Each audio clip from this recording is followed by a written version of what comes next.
globe. This is the Kyssfm SKN News Now Morning Edition, your one true source for news. And now your presenter.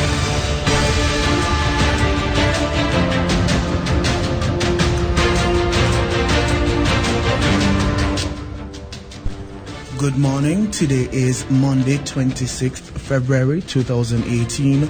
I am Javon Liebert and these are your top stories. Nationally, High Court grants government more time in case against Dr. Douglas. Internationally, new fighting has broken out in Syria despite a ceasefire. And in sport, a controversial North Korean general has attended the Olympic Games closing ceremony. We'll also have a look at today's updated weather forecast and the Carib update. Now for a look at the news in detail. The High Court has granted more time to the government of St. Kitts and Nevis to prepare its case against the Right Honorable Dr. Denzel Douglas over allegations that he acquired citizenship over the Commonwealth of Dominica and by doing so is ineligible to serve as an elected member of the National Assembly. The government, represented by Senior Counsel Douglas Mendez and assisted by Taliba Byron, made a formal request to resident High Court Justice Trevor Ward for more time, having seen the extent of the evidence presented on Dr. Douglas's behalf. The attorneys for the government requested and have been granted a further 3 weeks to prepare their case. The matter has been adjourned until April 20th, 2018. Dr. Douglas, who is represented by Queen's Counsel Anthony Astafan from Dominica, with assistance from Sylvester Anthony and Angelina Soku, made an appearance before the court earlier today to respond to the government's claim. This morning, we responded and appeared in court. They are now asking the judge to give them not 2 weeks as is allowed by the court administration, but 3 weeks in order to respond to our affidavits which we submitted, which is ridiculous. They brought the case. They said that they were ready on the 26th to have a trial. Now they are asking not for 2 weeks, but for 3 weeks. Why? To find an expert witness on the laws of Dominica. Wow. But they said, when they filed their claim against me several weeks ago, that the court was competent enough to make a determination on the laws of Dominica as to their claim. Now we are saying, well, if you said you had confidence in the competence of the court, why do you now want an expert witness to interpret Dominican laws? And so we have said, well, if you want expert witnesses to determine the laws of Dominica, we too must have time in order to find expert witness. So the judge being, I think, trying to move the matter forward and hearing that the constituents of number 6, over 6,000 people and myself want this matter to be quickly determined. And so he has changed what they were requesting and has said we must come back for trial on the 20th day of April this year.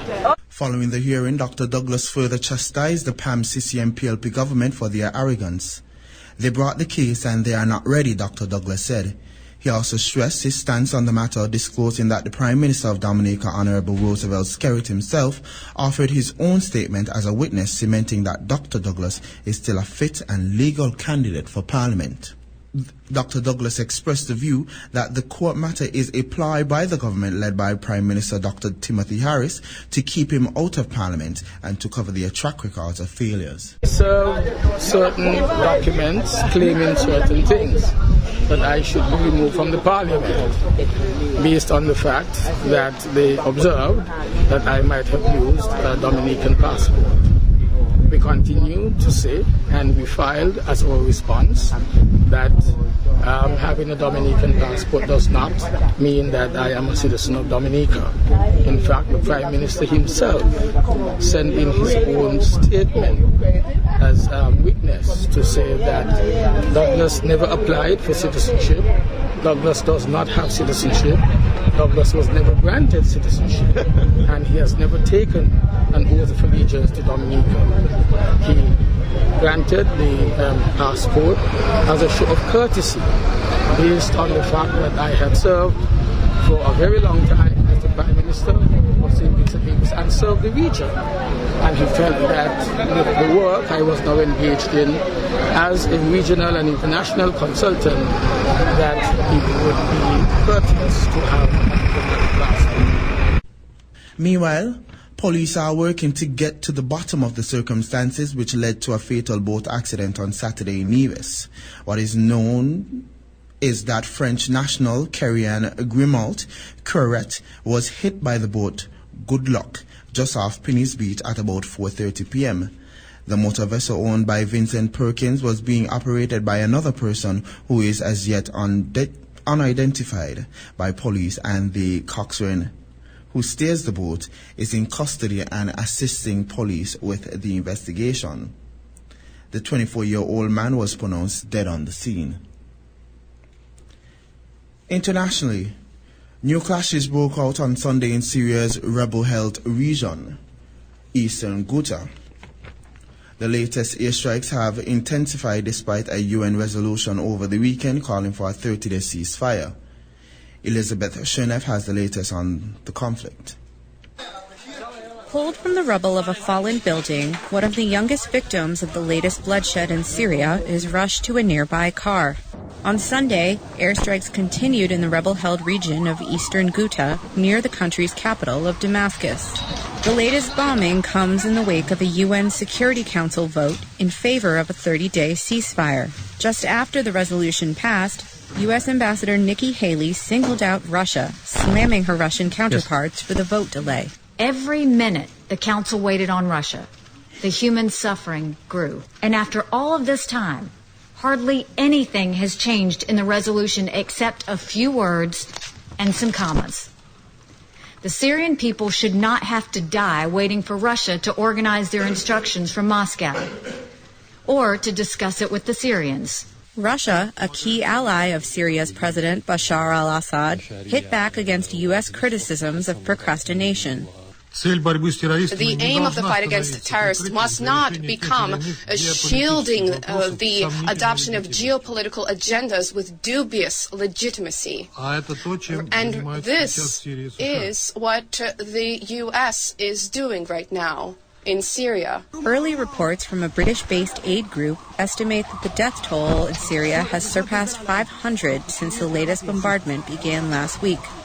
More than 2,000 kilometers away, Pope Francis urged an end to the violence to allow the Syrian people access to food and medicine. Back in Damascus, locals expressed skepticism that this latest truce will have a concrete effect on fighting between rebels and government forces. We want this country to get relief, whether it is Ghouta, Aleppo, Hama, the Latakia suburbs, Daraa, or Quneitra. I want all Syria to get relief. A solution in Syria still seemingly out of reach. In sport, a controversial North Korean general attended the closing of the Winter Olympics in South Korea has suggested his country is willing to hold talks with the United States. At the ceremony, General Kim Yong-chol sat just meters from the U.S. President Donald Trump's daughter Ivanka in the final piece of the games-led diplomacy that has dominated headlines from Pyeongchang. Natasha Gunham has more. From protesters at the border and the stadium to uncomfortable questions asked by reporters. It was a controversial arrival at the closing ceremony of the Winter Olympics for the North Korean delegation. Some South Koreans are angry about the delegation leader. General Kim Yong-chol is thought to be behind attacks against the South, including the sinking of a warship in 2010 that killed 46 sailors. Now, Moon Jae-in, President of Korea, is a strong sympathizer to North Korean dictator. We are protesting. We are strongly protest. Now, President and North Korean dictator. This is sad. South Korean President Moon Jae-in used the games to reboot inter-Korean relations. The so-called Peace Olympics included a joint women's hockey team, athletes celebrating Korean nationalism by marching under a unified flag, as well as a visit by Kim Yo-jong, a sister of the North Korean leader. She arrived with an invite for Moon to visit Pyongyang. It was a good Olympics. We were so concerned about it last year, but it went so well. Many North Koreans came, and I wish this could lead to unification. It was interesting. It was an honor for us to host it. I really enjoyed it. Even the choice of Olympic venues was symbolic. Gangwon province is divided between the north and south. If the tension continues, tourists don't come. So peace is very important to our economy.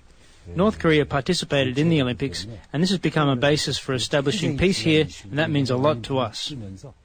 For the Russians, the games ended as they began, marching without their flag. 2 of their athletes were disqualified after testing positive for banned drugs. 4 years on from the Sochi doping scandal, Russians were only allowed to compete under an Olympic flag. As all athletes return home, the question here is, what happens after the Olympics? The U.S. announced its toughest package of sanctions against North Korea on Friday, with the hope it'll pressure the country to denuclearize. Whether that will work when other sanctions have failed remains to be seen. And there's no word yet on when President Moon might travel to the north. If he does, he'll become the first South Korean president to meet Kim Jong-un since he became leader 7 years ago. And in weather, Sinks and Nevis will experience mostly sunny skies today with only a slight chance of a brief shower, becoming fair to partly cloudy in general tonight with a low chance for showers. Winds are east-northeast at 9 to 16 miles per hour with lighter spells overnight. Seas are moderate to locally rough. Swells 1.2 to 1.8 meters. Small craft operators and seabathers should continue to exercise caution. Sea level pressure is 17.6 mbs. The sun will rise tomorrow at 6:30 a.m. and set today at 6:17 p.m.